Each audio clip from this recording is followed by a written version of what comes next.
Welcome. My name is Fred Sandoval.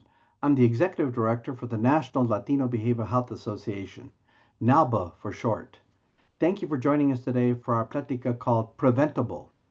With me today is our esteemed co-host, Marcela Gomez. She's the co-founder of Culture Shift, a global leader in communications. So excited to have her here with us today, and I'll be introducing her here shortly. NALBA is a nonprofit agency dedicated to the well-being of Latinos and their families and their communities throughout the United States. We're excited to have you here so we can let you know that our mission is to address the disparities and the barriers affecting the behavioral health and well-being of Latinos. Today, we're excited to highlight an important research study called Preventable and how to engage diverse communities in such clinical research. So we're excited to be able to share that information and provide that type of education through today's plática. With that having been said, plática is the Spanish word for conversation. So as many of you know, in our pláticas, we have these conversations with guests such as our colleague here, Alain Chang, who I'll be introducing in just a moment. But today we're going to have him highlight his work, his experience, his expertise, and his leadership in this particular research study. We're going to learn a lot and how it really applies to all of us who are trying to ensure that we can participate in how it is that we can improve our own well-being. And so we're going to learn about that today. Napa would like to thank Culture Shift for making this particular plática possible. It's a reflection of the partnerships that we establish. And of course, Marcela can say a little bit more about Culture Shift because today is our collaborative efforts to really bring this information, education to the public across the United States and territories and beyond. So, with that having been said, we're going to get to learn today about this particular study, what resources are available. You'll get to see some links associated to this particular study. And then we're going to engage you, the live Facebook audience, in any questions, comments that you're going to have about this particular plática today. So with that, let me quickly just read the bios that I have for each of our incredible participants. My co-host, Marcela Gomez, who has worked with NABA for many years off and on through the work that she's done across the United States, is a phenomenal speaker and, more importantly, influencer and a person who is leading many of the efforts in ensuring the well-being of Latinos in this country, but for other populations as well. So she's going to certainly say more about that. She's a seasoned public relations and community outreach expert with over 30 years of experience, and you would think, but she's only 29. How is that possible? But we also know, as the co founder of Culture Shift and the team there, she specializes in crafting multicultural and multilingual campaigns across the United States and Puerto Rico. As co founder, she specializes in these exclusive, culturally relevant communications, and she inspires trust and action. So today we're going to talk a little bit about how we can act on the work that we're going to hear about in terms of the preventable research study. She leads strategic relevant communications for national clinical trials, including preventable. She's very committed to ensuring that we can help educate diverse communities about the importance of clinical research participation. Marcella brings deep insight, passion, and a trusted voice to every conversation, including today's Platica. And now I'm going to introduce our colleague, Elaine Chang, who is an incredible, insightful person whose work in this area of research is going to be incredibly informative to all of us on this live plática. So here's a little bit more about Alain. He's dedicated in the area of clinical research, communication, and engagement, and in his work as the Duke Clinical Research Institute specialist, it's where he contributes to the research of that particular department. But what he does is he fosters meaningful connections with people, community organizations, stakeholders across various projects, including Preventable, Recover, and Live Better. So you'll see the diverse aspects of how research can inform our well being, and he'll share more about that in just a moment. He holds a master's degree in health data science from the University of Pittsburgh, and he began his professional journey as a graduate in dentistry from Cuba. He gained valuable experience through the Cuban medical mission in Venezuela before transitioning to Bogota, Colombia, and ultimately the United States. Alain's diverse background brings a unique perspective to his collaborative research efforts. So here we are. We're ready to get started, I would think. So, with those introductions, let me just share what will happen next. So, my colleague Marcella and I are going to take turns asking Elaine some questions just to kind of get us started. And as we get started, here's what you, as the live Facebook audience, can do. Please, we want to encourage you to put in your chat any questions you may have, any comments, and we will be sure to share those with our colleague, Dr. Chang, so that this way you can be certain that today you get to participate in this plática also. So it's multifaceted, and more importantly, we get to learn about the preventable clinical research study. So, Marcella, I think we're ready. Would you say that we're ready to go? We're ready. Let's do it. Okay, well, let's do it. And let's start off with our first question. So, Alain, here's what we'd like to do is make sure that you know that in the questions that we have come together, that you can now very succinctly share your response to these questions. And then we'll be taking turns, as you know. So, are we ready, Alain? Let's go. Two thumbs up, not just one, but two thumbs up. So he's twice as much ready. So this is the first question we'd like to ask you. What is preventable study, and why focus specifically on statins as a potential way to prevent dementia in adults aged 75 and older? Thank you, Fred. First of all, thank you for inviting me to this Platicas program. And we really appreciate the opportunity to take preventable voice to the whole communities in the United States and other areas for everybody who's listened to this program. Preventable was inspired by the need to find ways to reduce the risk of dementia in older people or populations, which is a growing concern as population age. Uh, Everybody knows that we have the opportunity to live longer now than years before, you know? So, but what's the problem? Uh, Studies made before preventable show that around 58% of the population live with one type of dementia or disability, while only 42% of the population 75 years and older are healthy. Let's talk about a little bit about what dementia is. And for that, we can say that dementia is a big umbrella that includes different types of uh, memory loss or memory impairment. And inside that umbrella, we can say Alzheimer's, Parkinson's, Huntington's disease are type of dementia. The Lewy body dementia is another type, vascular dementia, mixed dementia, and frontotemporal dementia. All those are examples of dementia. Preventable in general is trying to find a way to prevent any type of dementia. Now, other studies have proved that people who have blood pressure control or treatments to control high blood pressure had lower rates of mild cognitive impairment and probably will prevent dementia. Now, why are we using statins specifically as the medication that we are trying in this study? And I want to say that statins are not a new drug.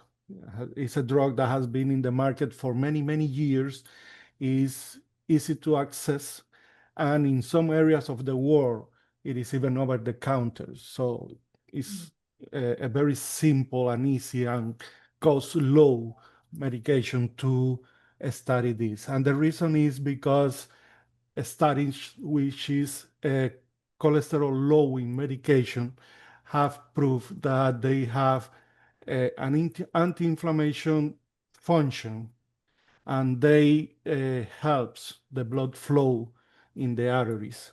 So we are hoping that Preventable can answer that question, and the question is very simple. Can the use of statins prevent dementia?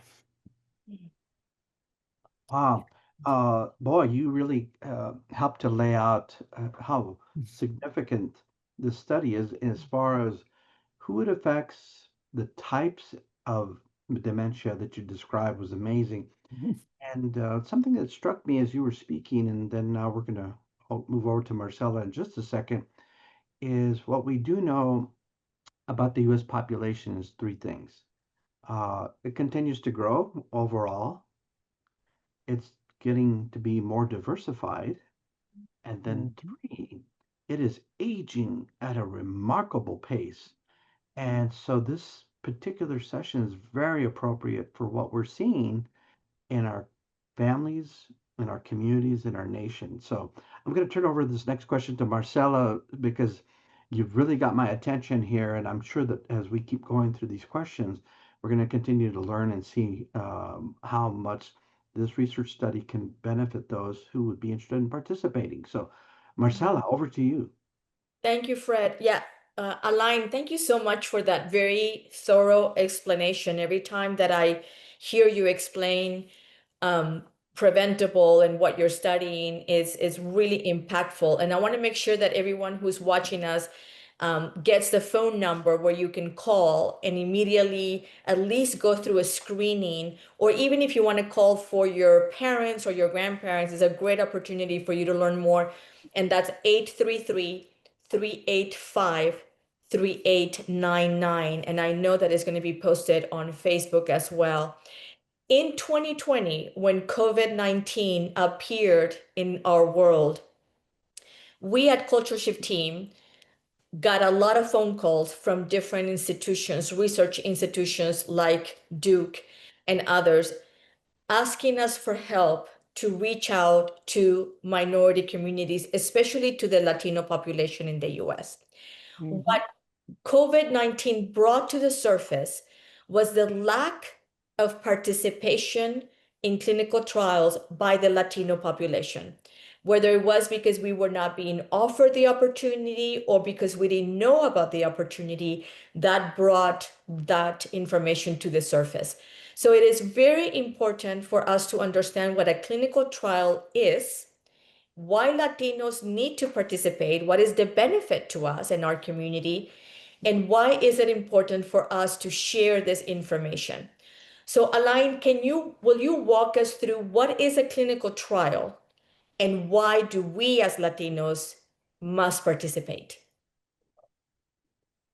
Thank you, Marcela. Sure.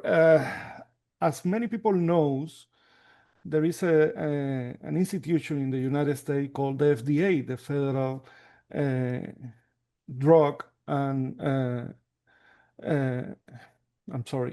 Drug and Aliments Administration. Yeah.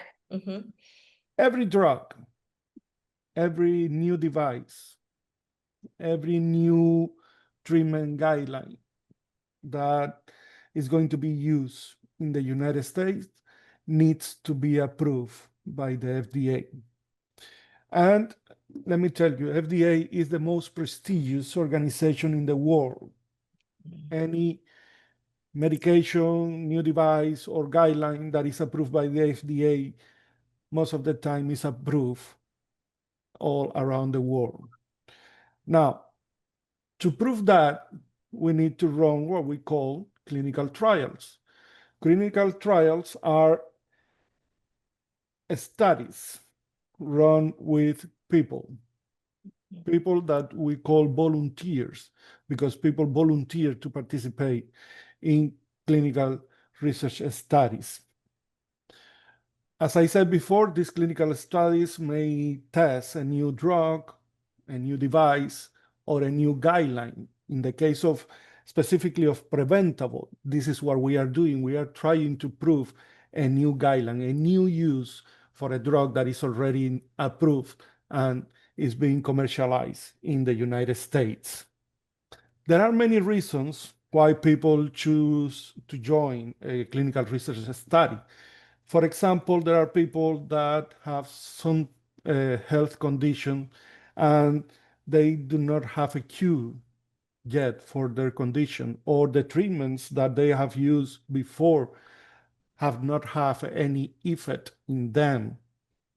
There are also people that simply join a clinical research study because one member of his family suffer from a disease and they want to help doctors to get better treatments or better guidelines to treat that specific condition. And there are also healthy volunteer people that choose to participate simply to help science. Now, why older people should participate in preventable? Well, first of all, preventable works, or we are our target population is people 75 plus years old. When you look at the studies, at the clinical studies, this population normally is excluded from clinical research because many reasons, and preventable is one of the few studies allowing this population to participate. If we can answer our question, these participants will be helping first themselves, because probably if our question is correct, they could live without developing any type of dementia or preventing any dementia, but also can help their generation and future generations that will benefit from this study. And others are also, particularly those over 75 plus years old, because as I said before, they usually do not participate in clinical studies. We do not have data enough to be able to answer multiple questions related to this specific population. So we need these people 75 plus year old to start participating in studies like preventable. Excellent. Marcela, you asked such a great question, and as Alain was answering how it benefits our communities, he said something that really caught my attention, and not only in terms of how it can help this generation now, but even our future generations and in the Latino community and other similar communities. Families are the central foundation of our lives. And because of that, Marcella, you probably picked up that the significance of how we can then connect to this clinical research study can be done, and we can use this plática to help share that word. But we also did include the preventable information in the chat so folks could actually have a phone number. They could also have the website location so that we can use this platform for that. But I think we can probably ask the next question if we can. And so, Alain, let me ask you this question. You use some words that sometimes folks might not really be certain what they mean. So I'm going to ask you to kind of help us with that so that as we record this live, and this will be recorded and replayed again, by the way, we can help people understand not just the significance of this research study, but to kind of explain a little bit about the terms such as random and study design, because it could be confusing for folks. But what we know is that because this study is so important, is how can we explain that to someone who can then share that with their parents or with their grandparents or an uncle so that they would understand how the study works because these terms sometimes are not commonly used every day. But we want to make this research useful and practical because of what you said. This can help our current generation and the generations to come. And that's the significance of all of that. So, Alain, can you say more about what those terms mean or explain them a little bit? Sure, Fred. Yeah, people have a lot of questions about clinical research in general. The phone number that Marcela provided before is a good option for people who wants to know everything about the study. We have professionals answering those phones, and they are ready to answer any question that people may have. But now, focusing on your specific questions, randomization, researchers use two different groups of people when they are running a clinical trial or clinical study.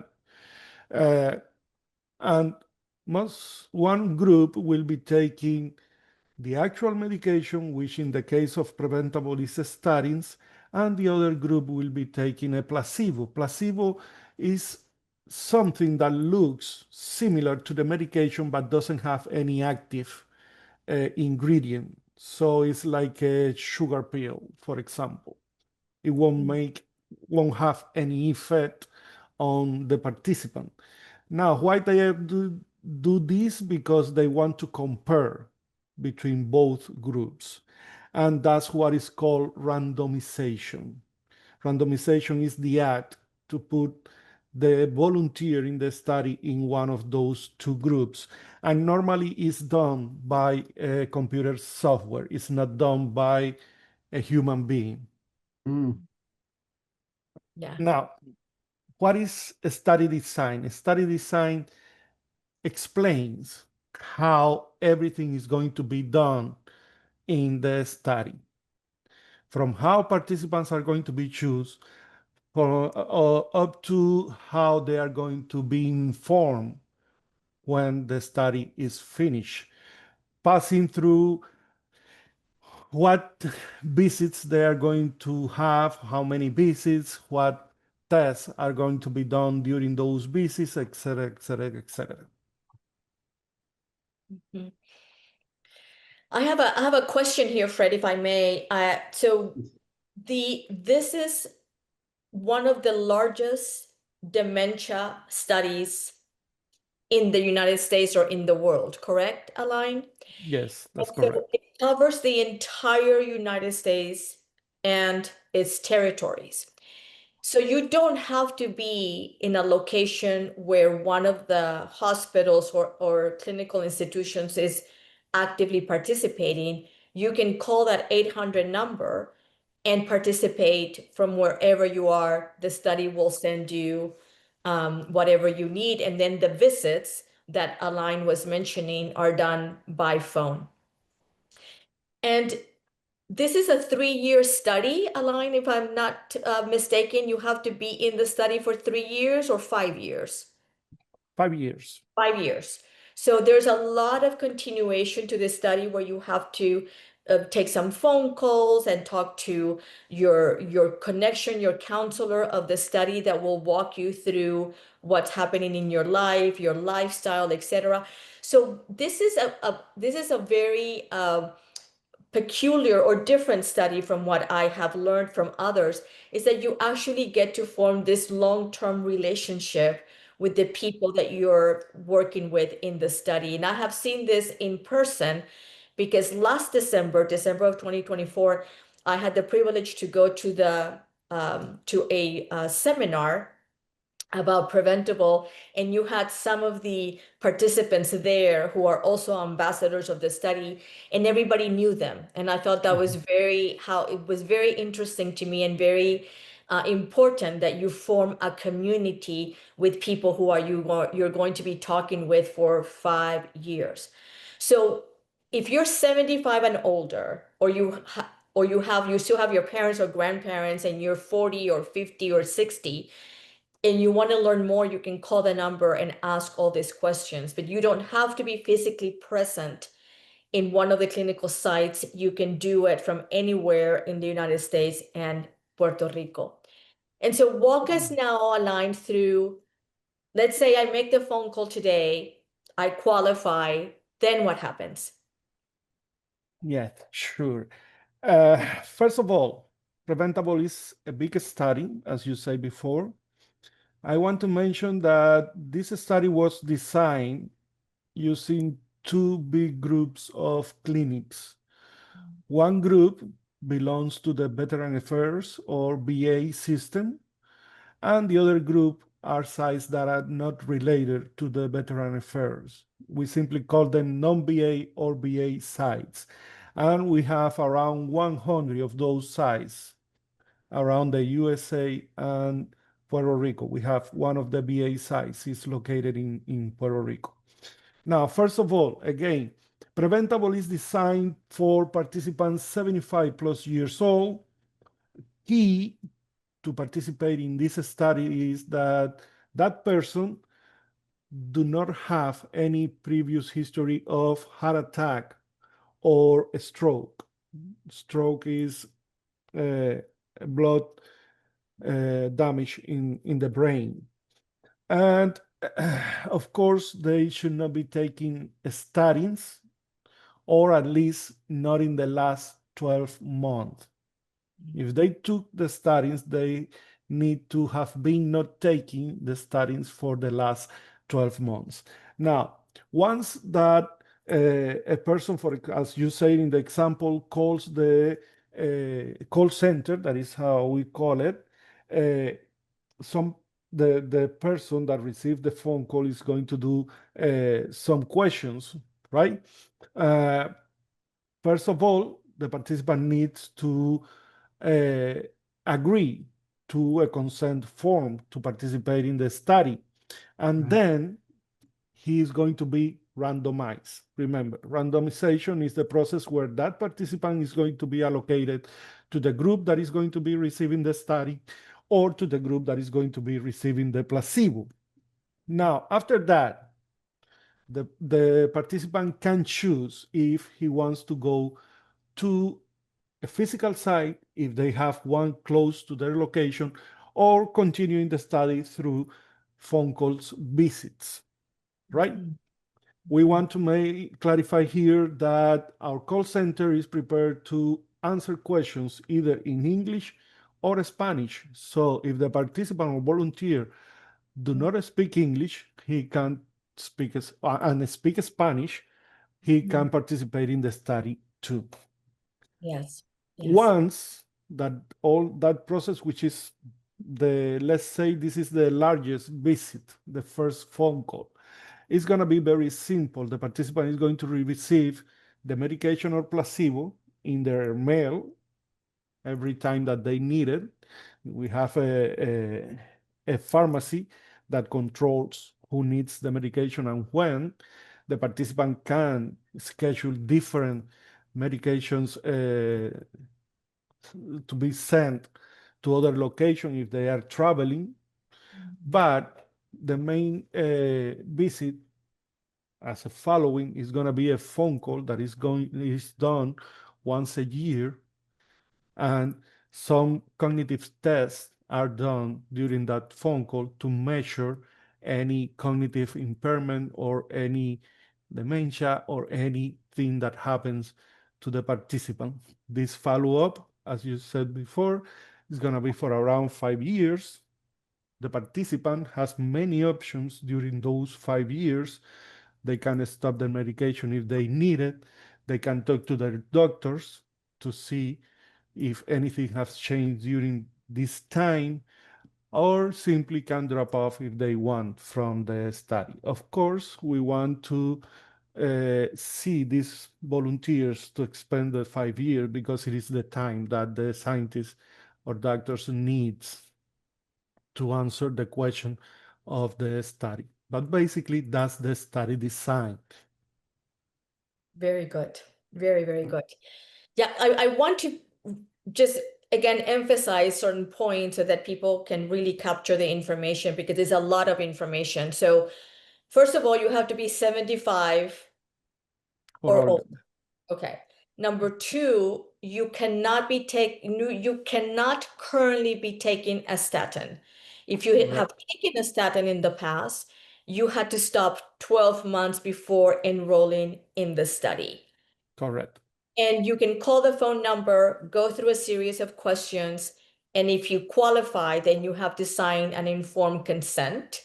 And once you have been accepted and sign the informed consent, then you're either randomized into the group that receives the actual statin or the group that receives a placebo, but you're not going to know which one you're in. Exactly. And Not even your doctor in the study yes, will know yeah. which group you are. So it's randomized by a computer.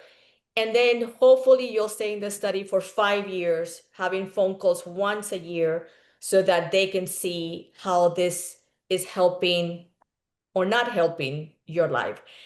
And I also know that it's one of the largest or the largest study of dementia in the United States for adults 75 and older, because you're recruiting 20,000 people, Align, is that correct?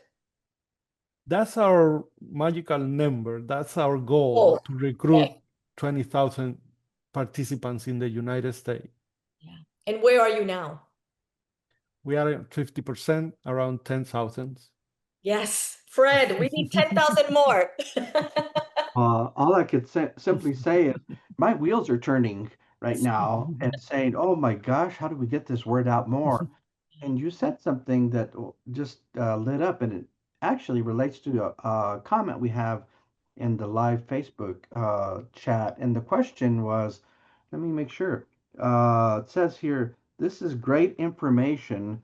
We need to replicate this plática and do it in Spanish. Does that sound a little familiar? Yes. Yes. So so you kind of touched on it because I can just now imagine how that might happen.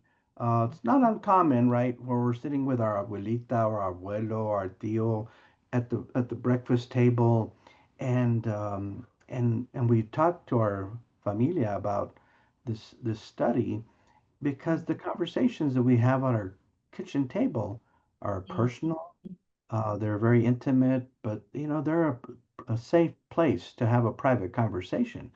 But how do we help ensure that we can encourage people to participate? And so I have a question about how do we is there any way that we incentivize participants to participate? We know the value of what a research study can do. Are there any other incentives? Because what I am hearing is that if we can get this particular session done in Spanish, it will be yet another way to make sure we keep getting the word out. And Aline, if you might want to say something about and a way to incentivize people, how to ensure that the person who picks up the phone call is able to, connect to somebody in Spanish. And so just say a little bit more about that, because I just love the way Marcela kind of walked through the actual steps. And this is so important because as I was hearing those steps, I was like checking it off on my to-do list. And Mhm. so I love that very much. So, Aline, anything you want to say more about the incentives or connecting to people who are Spanish speakers or prefer speaking in Spanish? Yeah, sure. As I said before, our call center is prepared to receive Spanish speakers callers. So don't be afraid. You will be connected to a person who speaks Spanish and can communicate in Spanish perfectly with you. That's one of the things that we have done for Spanish speaking, specifically for Spanish speaking people. Spanish is the second language that is more speaker in the United States. That's right. And another thing that we do, all patient-facing materials are developed in English by our communication teams, but they are translated to Spanish. If anybody who have interest in knowing a little more and they visit our website, the preventable.org website, they can choose a button on the top right that it says translate to Spanish, and they will have the same information in Spanish. As all clinical trials, participants receive a compensation for their time, travel expenses, etc., etc. We don't like to talk about that because it's something that is collected or informed to the participant during the informed consent process. But Sure. everybody should know that for being part of a clinical trial, you will be compensated for your time and other expenses that you have because you are participating in the study. Also, this is a question that many people ask if they have to pay anything for the medication or the exams. And no, everything is covered by the study. You will not have to pay anything for being part of the study. Marcela mentioned before a group of ambassadors that we have in the study. We call them the preventers. This is a group of 8 great people. They are representative of the study because all of them are 75 plus years old. Even this January, one of them was 101 years old, Oh, wow. and he is collaborating with us.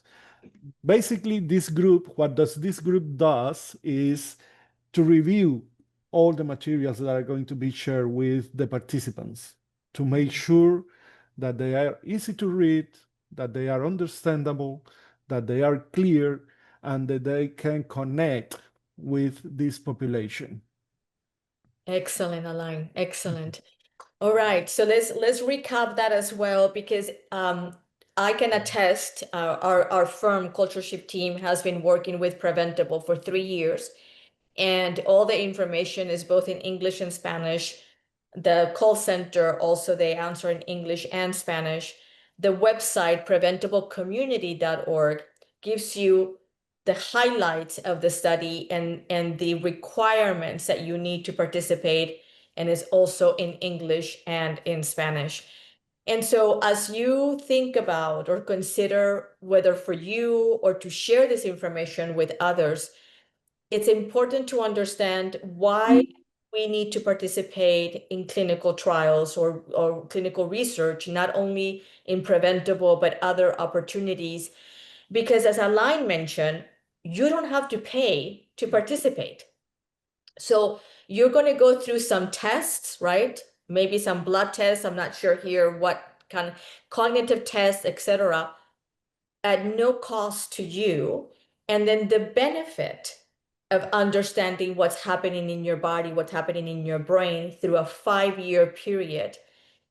And then at the end, getting the results. And Alain also mentioned that if during those times, those years, you want to talk to the researchers, or you actually want to make sure that you're on the medicine, or whatever questions you have access at no cost to the researchers, which are brilliant.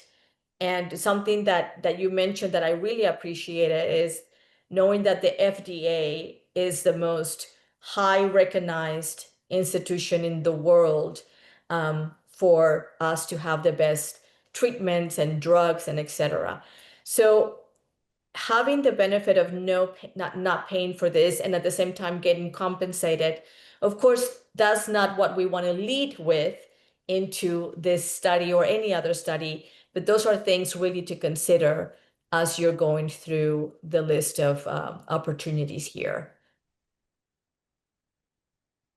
That was awesome. Thank you, Marcela. In fact, I was thinking as we were speaking how I myself, as an influencer, would say to those elders who I are very dear to me, right, personally, professionally, is how significant our lives are.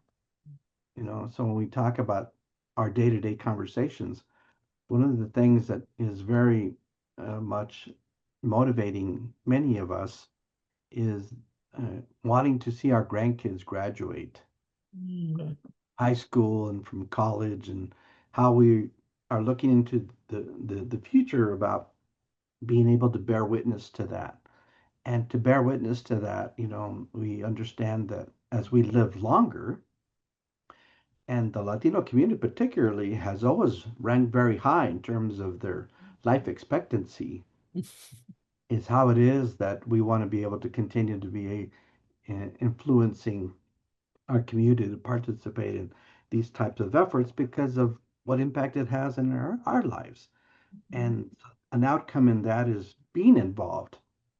And then how we can learn about how our own minds change, how our brains function, because we get to witness that, right, with others. And so I want us to just kind of take a moment here and reflect that one of our other comments was how great this information is for our elders and the community. And I just know that I was thinking as well, and a line here's a question for you. When we use the word dementia, people already have some description or definition of that in their mind. Describe that experience, what it looks like in a day-to-day space, so we can kind of have folks hear what that looks like from your vantage point. Well, Fred, uh, as you say, our population is aging, which means that we can expect that we are going to live more years. And I think everybody would like to live or have quality life on those years. And that's what Preventable is trying to prove. Dementia, unfortunately, is a problem that not only affects one person individually. If you are in your family, and probably if somebody is listening to us and they experience this, dementia can trouble the quality of life of a whole family, you know? And it is unfortunately sad, from I have the experience of living with a person with dementia. And it's sad, really sad, when you see your loved ones don't even recognize you, you know? And that's all what Preventable is trying to prove, that we can live longer with a good quality of life. Wow, I'm just going to react to that because that was a powerful statement. Yeah. Uh, but I do want to describe the protective factor. It's a fancy word for saying what is so powerful about how we take care of our loved ones. So for the caregivers in our communities, right? Oftentimes our family members or extended family members or neighbors, friends, there's just a whole cadre of people who make up our support system. And Mhm. embedded in that is the very thing about how we take care of others, how we promote taking care of others, how we actually do that.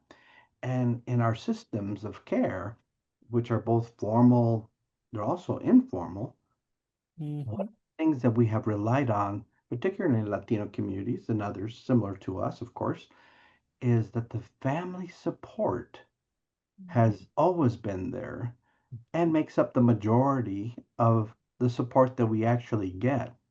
And so this is taking it just a step further, right, in some ways, because what we know is, when someone forgets something, we take notice of that. But Mhm. it's our care, our empathy, and our compassion for our families and our loved ones and those that are in our family support systems that matter to us. And so you were very kind to speak to, what it does to impact our lives. And we have a colleague. I'm going to just stop with this comment here, and then I'll, Marcel, go over to you in just a second here. So Michelle Carrillo, and this is a shout out to Michelle, by the way. So just very quickly say thank you to her for sharing this, and here's what she says.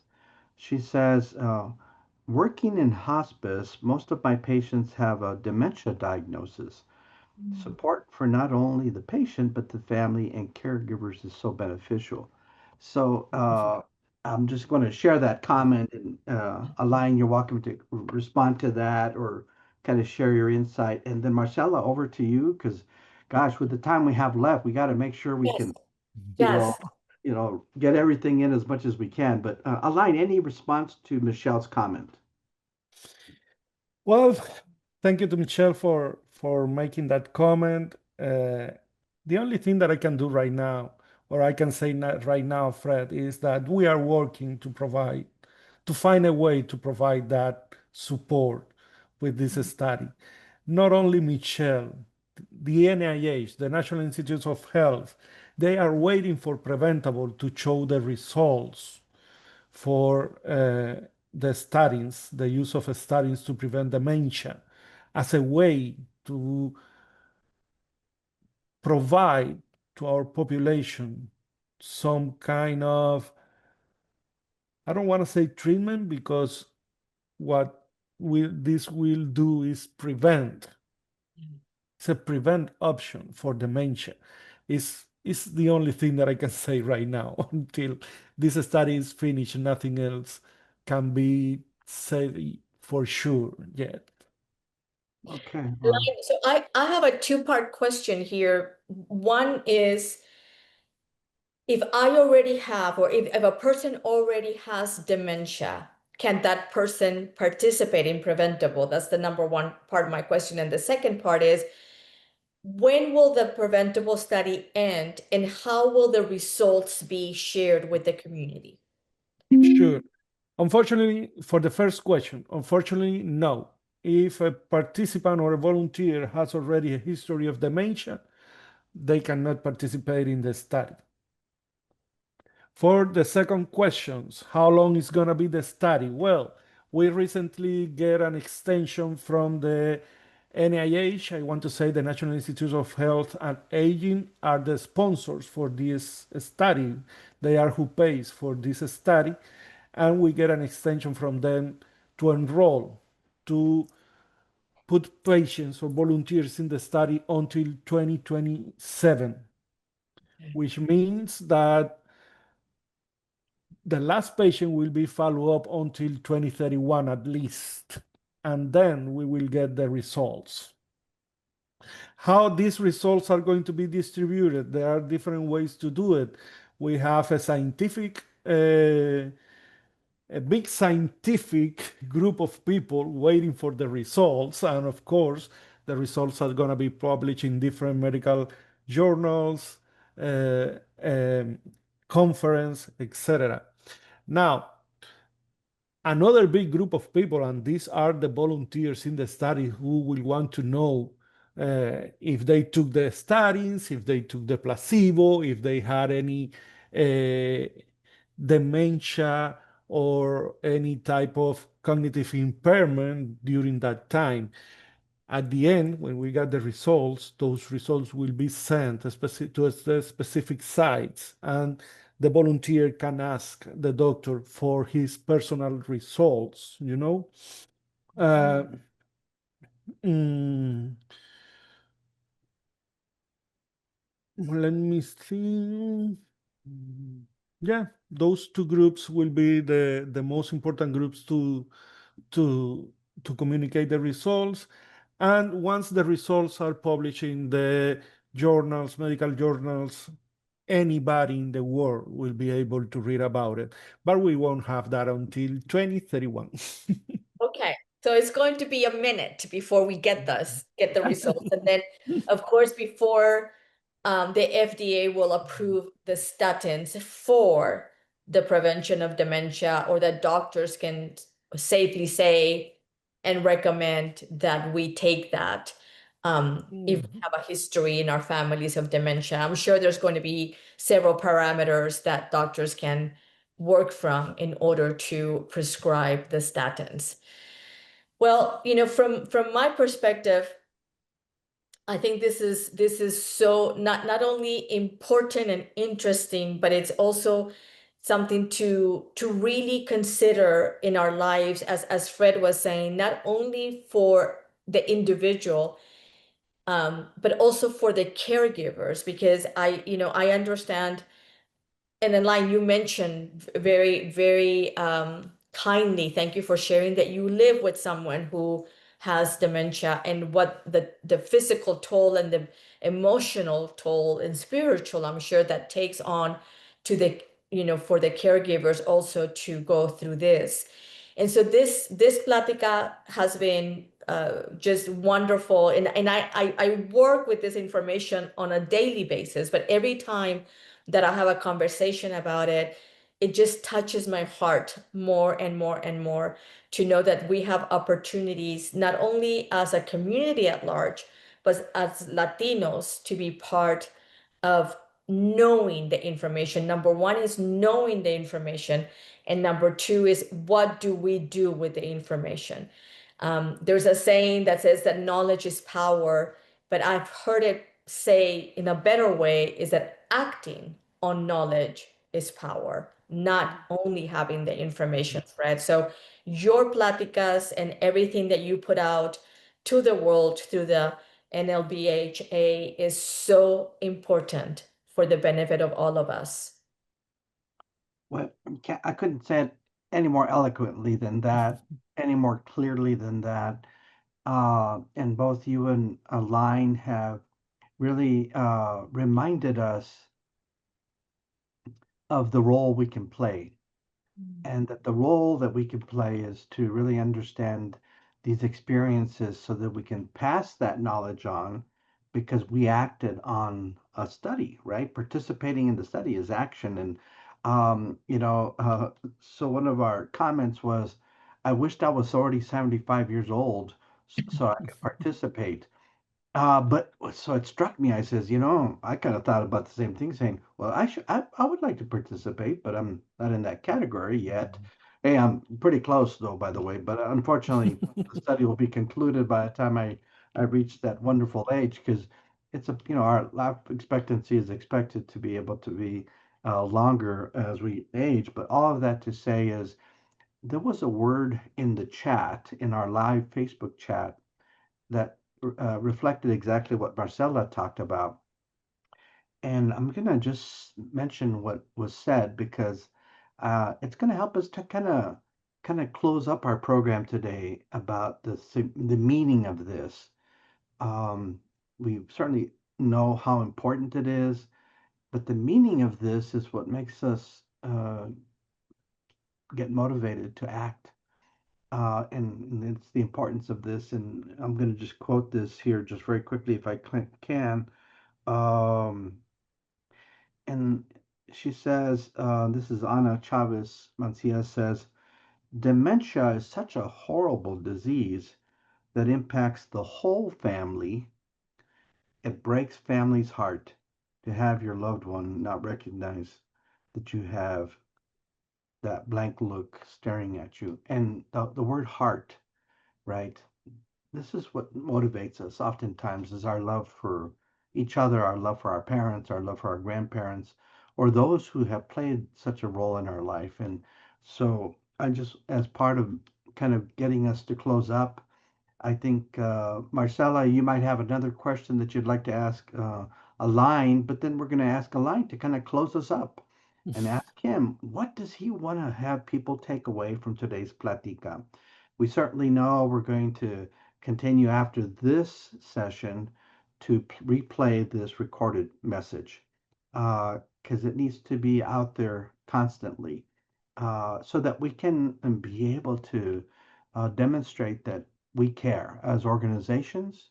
We can be trusted as organizations to take into consideration the heartfelt aspects of what we do for our loved ones. And that has great meaning to it. So, Marcella, you probably have any other closing comments or items for a line, and then we're going to end with a line so we can say to him, maybe we should invite him back for a Yes, Spanish yes, session, because yes. all I can say is, I'm already inspired to keep hearing this message for forevermore, right?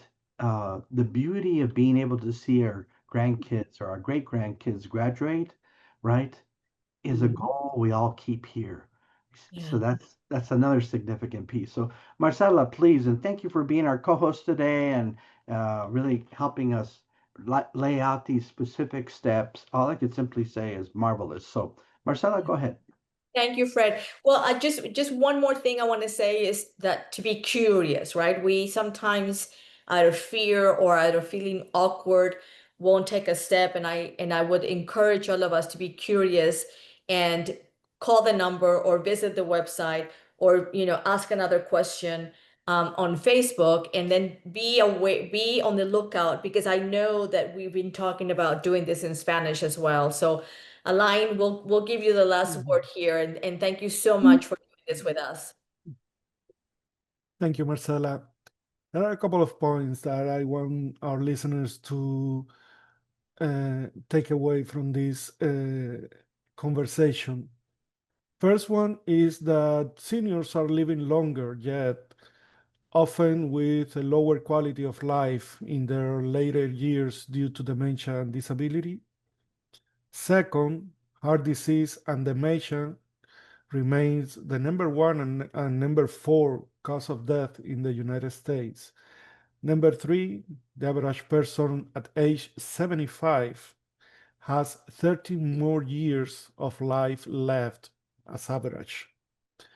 Ample time to benefit from interventions like statins that improve quality of life or prolong survival. And number four, statins have the potential to impact dementia by treating vascular disease in the brain, similarly to the way that they work on vascular disease elsewhere in our body. Preventable is easy to join, is easy to follow up. We have 10,000 people already enrolled in the study, so Mm. we can assure you that it's safe to participate in Preventable. Wow. Well, you struck a nerve for me. So as we get ready to close here, I want to reflect on how far we have come. Uh, this study, Preventable, is really building on something that's important for us to know. Mhm. In the year 2000, the Surgeon General called for a study, a special analysis around the public resources that were helped to undertake randomized clinical trials. What it found then is now a big contrast to today. And today, what we now see that we didn't get to see back then is that there are more Latinos involved with clinical trials and studies and research activities, which is precisely an important step in the right direction, because in our future holds, the ability to then not just learn as we continue to age or continue to move in our upward trajectory. I like to call it an upward trajectory because I'm thinking of it as if though somehow I will be in el cielo grande someday, in the bigger sky of things. But all I want to say as we wrap up today, thank you all of you from our live Facebook who have been with us today. I want to thank our co-host Marcela Gomez for being here with us today. Lang Chang for your insights, your calm, your gentle demeanor. It really empowers and fosters trust because this particular organization is committed to the well-being of Latinos across our country and more importantly across the world. So and any and all populations who get to benefit from this particular type of research. So to all of you who are here today, thank you so much. We are going to record this event. It'll be posted in NALBA's live Facebook as a recorded message.